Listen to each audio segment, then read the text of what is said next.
Well, hi, and welcome to Storytime. This book is by Jari Joan and Pete Oswald, and it is called The Smart Cookie. I'm curious, are you? Greetings. I'm a cookie. I live in a bakery on a street corner near a river. Come on in. There he is. Come on in. Welcome to our little community. It's a warm and supportive place to spend some time. Pretty fantastic, eh? This is a bakery. Look, they're doing all kinds of stuff in that bakery. What is going on? These days, life is sweet, but my journey wasn't always a cakewalk. When I was younger, I couldn't imagine fitting in here. For a long time, I didn't feel comfortable speaking up or sharing my ideas. I didn't feel like a smart cookie. Pretty cute, though. I wanted to be a cookie who knew all the answers, a cookie who felt confident in a group, a cookie who said, aha, when solving a puzzle, like this. Aha! It's always good to feel like you sound smart when you say, aha. Looking back, I had some trouble in my early age. I went to school in a gingerbread house. Our teacher, Ms. Biscotti, was kind and patient. When I arrived each morning, she'd wave at me and smile. But I didn't get the best grades, and I never raised my hand because I couldn't think of the answers as fast as the others. And I was the last to finish most tests. See, there's his school. Oh, he's struggling. That's okay. It wasn't because I didn't care, and it wasn't because I didn't try. Sometimes I'd get distracted and mess up, even though I knew the material. Those were the most frustrating moments of all. Once I misspelled the word dough. That was rough. Another time, I added when I meant to subtract. Oh, boy. It happens. It does. Occasionally, we'd have a lesson where I had absolutely no idea what was happening. I just couldn't keep up. I imagined that my desk was a raft and that I was completely lost at sea, because that's what it felt like. I feel. At night, I slept in a cookie jar. I had about 6 dozen roommates. Move. You move. No, you move. No, you move. No, you move.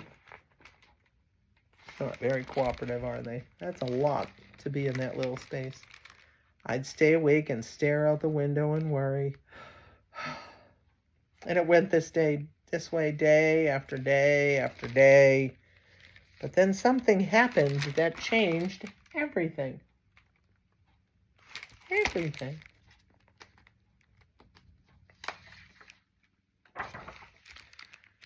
It all started with a homework assignment.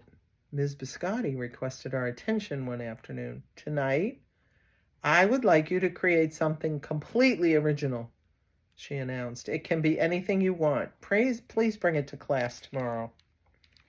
That was it. There were no further instructions.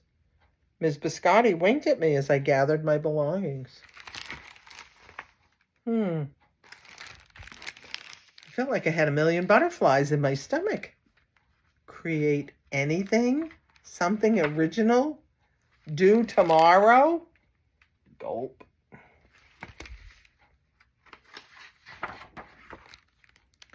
When I got home, I immediately went to work. First, I tried a cooking project. The results were half-baked. Next, I tried to hammer and nail something. It splintered immediately. Then I tried making a sculpture. It was a complete bust. I wondered if I was about to fail yet another assignment. I was stuck. I stared out the window, watched the rain hit the river. There was something mesmerizing about the water, how it moved in such a chaotic way, swirling around and around, yet ultimately figuring out exactly where it needed to go. Suddenly, I had an idea. I decided to write something original. A poem. Aha. See? He said aha. I came up with a title based on how I'd been feeling. My crummy days. After that, the rest of it seemed to fall into place. I wrote and I wrote. I lost track of time. An hour went by in a flash. Aha, I said when I was finished. I couldn't sleep that night because it wasn't because I was worried. It was because I was excited. I felt like I had really accomplished something. I felt smart.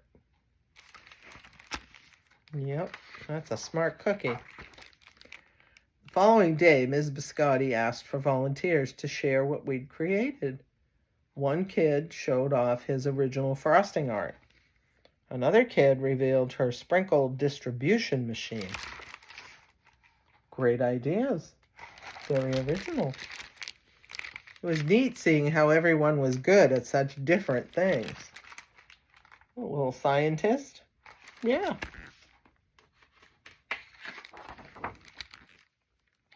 Finally, Ms. Biscotti turned to me. Would you like to share anything, she asked. I gulped. I thought I'd probably crumble under the pressure. But I made my way to the front of the classroom. I noticed my hands were shaking. My mouth went dry. Poor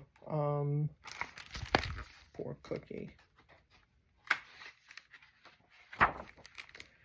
This poem is called My Crummy Days, I said, my voice cracking, and then I read it aloud. As I spoke, I noticed some kids nodding at certain lines. Other kids laughed at parts that were supposed to be funny.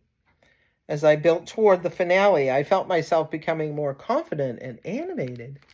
And in the end, everybody clapped and cheered. I promise you this, I'll never, ever forget it. Ms. Biscotti was beaming. No one but you could have written that poem, she said. It was completely original. How cool. Yeah. Aha! I had done it. I'd created something and shared it with the world. Well, my world at least. The rest of the day was a blur. By recess, I was already planning my next poem. I would call it My Sweet Morning. Aha! I thought when I came up with the title. Later that afternoon, Miss Biscotti handed me a note. It said that I should keep on writing no matter what. That meant so much to me. Absolutely. School was a bit different after that. I wasn't so scared to raise my hand or ask a question or share my work. Sure, some things still don't come as easily for me as they do for others. Not always, yeah. But now I know that you can be smart in many different ways. You don't have to have the answers to every question or suddenly be great at everything all at once. You just need a chance to try all kinds of things to find out who you are and what you like to do. Absolutely. That's how it's done. As for me, I learned that I can write and I can think up great ideas. And I've found plenty of other things I'm good at too. I no longer feel lost at sea. It's more like floating down a river.